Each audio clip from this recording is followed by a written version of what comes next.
Democrats eyeing a possible 2028 presidential run are now treading lightly on transgender issues, as reports suggest some may be softening or shifting their stance. Our chief Washington correspondent Mike Emmanuel joins us now with that story. Hey, Mike.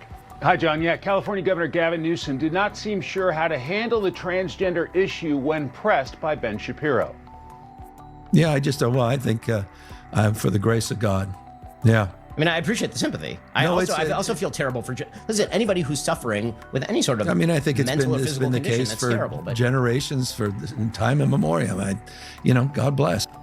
Pennsylvania Governor Josh Shapiro told The Atlantic it should be left to the scholastic sports governing bodies and, quote, look, I think it's a tough deal being born into the wrong body, and I don't think these kids deserve to be persecuted and bullied by the President of the United States. I also don't think they deserve an unfair advantage on the playing field.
And these protesters aren't just agitated about ICE and deportation. They're also upset about the focus that has been on the fraud in your state, the fraud perpetrated mainly by segments of the Somalian community.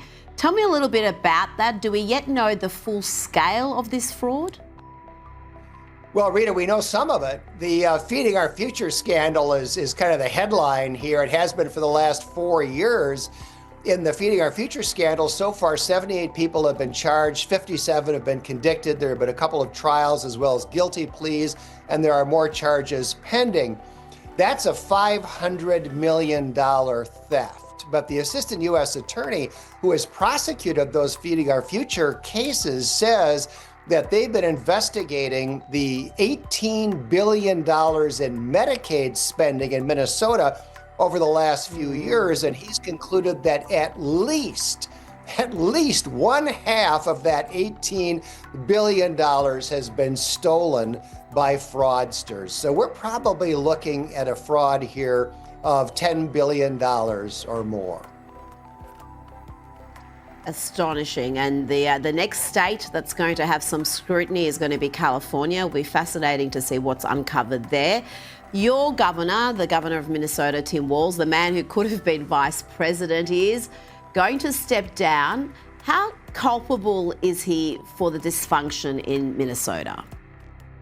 Rita, he is highly culpable. He's absolutely responsible. He has actively encouraged resistance to federal authority. I call him the Jefferson Davis of the 21st century. He's threatened to call out the Minnesota National Guard to fight against ICE.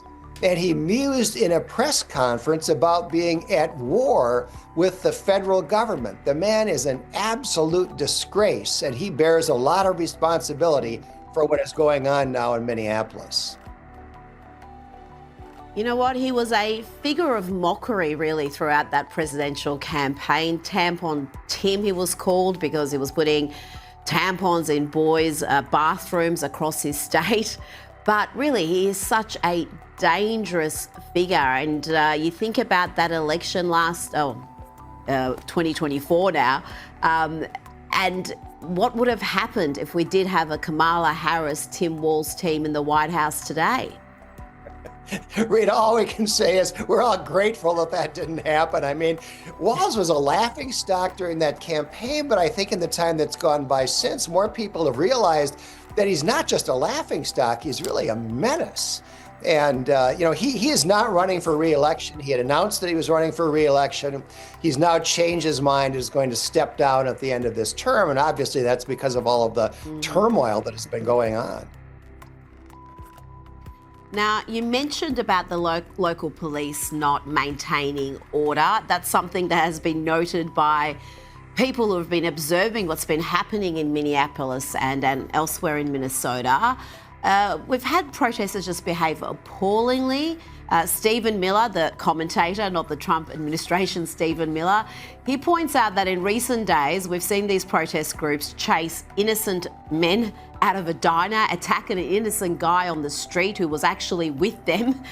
They harassed an innocent guy in an SUV, demanding that he show his ID. They blocked an innocent guy because his rental car plates, and they've now stormed a church service, as we played earlier. And he says, I haven't seen a single Minneapolis police officer in any of the video footage. How is that possible? What is happening there within the police force, and what orders are they receiving in terms of how to handle these protests?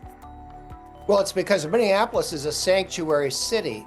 And what that means is, by law, the police, the local police, don't cooperate with federal immigration authorities.